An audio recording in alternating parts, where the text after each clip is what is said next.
Fala pessoal, tudo bom? Nesse review irei analisar mais um kit de memória da Asgard, pertencente à série Freyr T3, a qual para as DDR5 oferece modelos de 4800 e 5200 megatransfers por segundo em módulos de 8 ou 16 GB, podem ser adquiridos separadamente ou em kits de 16 ou 32 GB. O produto dessa análise é um kit de 32 GB com dois módulos de 16, frequência de 5200 megatransfers por segundo, times 40-40-40-77 e tensão de operação de 1.25 V. Curioso para saber mais sobre essas memórias? Depois da vinheta. Os pentes de memória vêm em uma caixa retangular com uma foto do produto e ilustração do deus nórdico Freyr, que empresta o nome ao produto, onde na parte de trás figuram explicações a respeito de Freyr e informações sobre as memórias, com etiquetas constando a capacidade e frequência. Além da embalagem externa, as memórias vêm protegidas por uma segunda caixa, qual passa a impressão de requinte, onde acompanha o produto um par de luvas antistáticas, além de memórias com protetores nos contatos. Relação ao dissipador, para essa série a Asgard optou por um dissipador prateado de alumínio simples sem qualquer tipo de iluminação. Resultou em um visual bastante sóbrio. Removeu o dissipador, que felizmente acabou sendo uma tarefa fácil. É possível ver que ele não faz contato com um dos chips por conta da ilustração da runa no dissipador ser em relevo, que definitivamente não é o ideal, especialmente em situação de overclock. Outro ponto é que não existe thermal pad para fazer troca de calor com o PMIC. A respeito dos chips, a Asgard optou por remarcá-los, porém, logo identificamos que se trata dos Micron Addai, que não são exatamente os melhores chips para quem pretende fazer overclock, atingindo com muita sorte 5.600 megatransfers por segundo. Apenas como referência, esses chips são fabricados usando o processo D1Z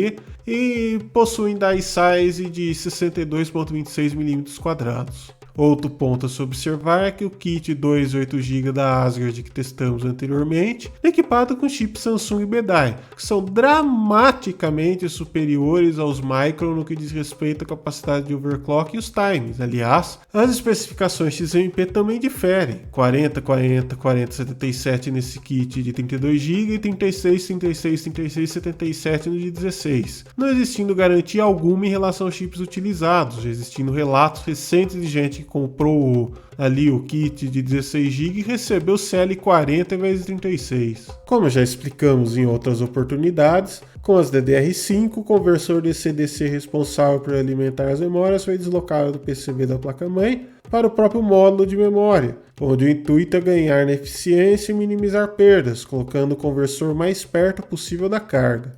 Esse conversor é chamado PMIC e corresponde ao circuito integrado que faz todo esse trabalho sujo, onde no caso desse kit da Asgard foi adotado uma unidade da Richtech, qual não é compatível com o High Voltage Mode, ou seja, essas memórias estão limitadas a uma tensão de VDD/VDDQ máxima de 1.43 V.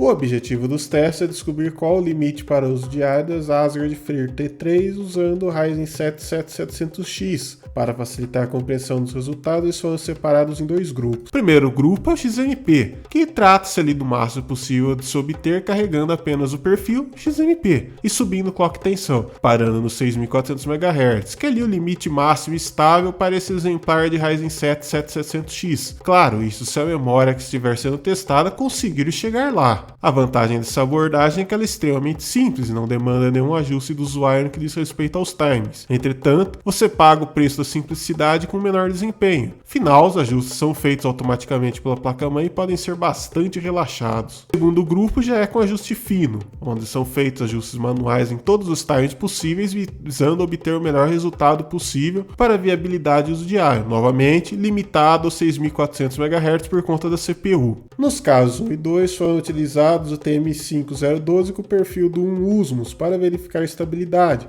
o AIDA64 para ter noção dos números de banda e latência, Geekbench 3.44 e o Y-Crunch 1B para ter melhor ideia do desempenho. Para esses testes, a CPU foi travada em 5.35 GHz com 0.25 V e a FCLK em 2166 MHz, que é o máximo estável para esse exemplar. Nos Ryzen 7000 Rafael, que são os que são aí disponibilizados até agora, plataforma M5, não existe mais aquela observação para manter o FCLK trabalhando na mesma proporção do clock da memória. Ou seja, antes de partir para o ajuste dessas, é interessante testar ali o limite do FCLK, que deve ficar ali entre os 2000 e os 2200 MHz. Apenas para complementar, também testamos essas memórias na plataforma Intel, já que, como foi dito anteriormente, os chips Micron ADAI têm limite de no máximo 5600 megatransfers por segundo. Portanto, está dentro do que a Maximus Z690 Apex consegue entregar com estabilidade.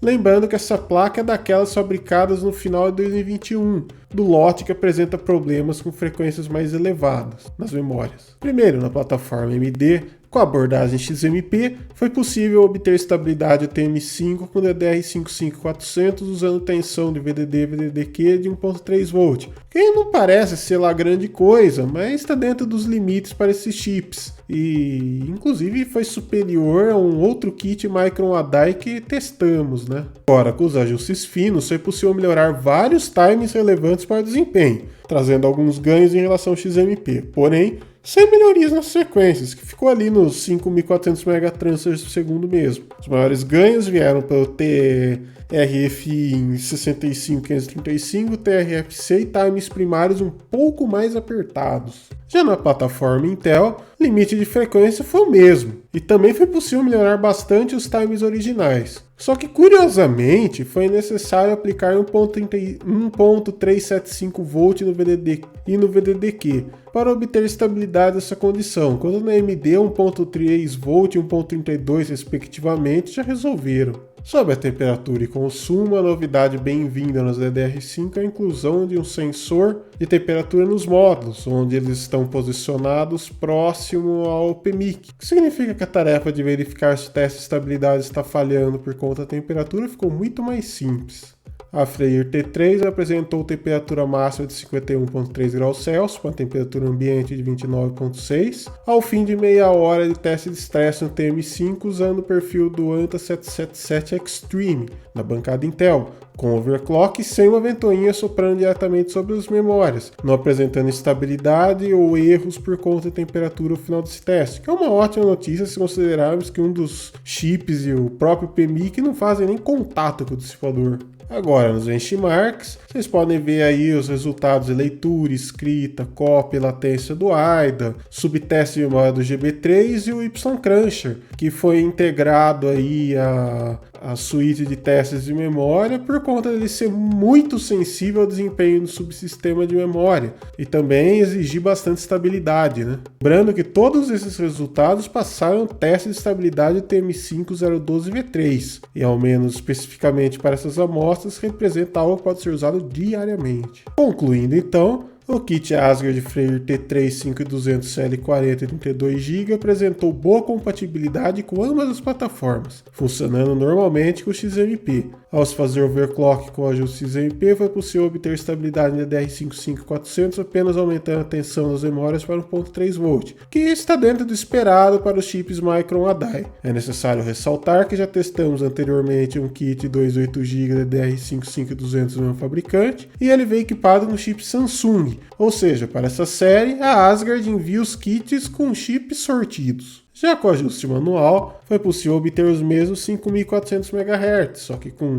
34, 39, 39, 34 e 52 principais subtimes, leia-se, aqueles que possuem maior impacto no desempenho mais apertados, que rendeu mais um pequeno ganho de desempenho em relação ao XMP. Cabe destacar que os limites foram iguais tanto na plataforma AMD quanto na Intel. Em relação à disponibilidade e preço, a Asgard Freyr T3 5200 CL40 deve estar nesse exato momento em promoção, custando ali no máximo R$ 855, o que é um pouco salgado se considerarmos que existem concorrentes com especificações superiores custando praticamente o mesmo. De todo modo, essas memórias ainda podem valer a pena se forem vendidas abaixo dos R$ 500, que foi justamente o valor pago para essas amostras do teste, que configura ali um excelente valor por gigabyte, mesmo considerando que o desempenho não é ali exatamente o forte desse produto, né? Apenas é necessário se atentar aos eventuais problemas que podem ocorrer na compra de produtos importados como esse. Possibilidade da mercadoria ser taxada, demora na entrega e a garantia ser uma incógnita. Gostou do vídeo? Deixa aí o seu like, se inscreve no canal para fortalecer. Então, falou e até a próxima!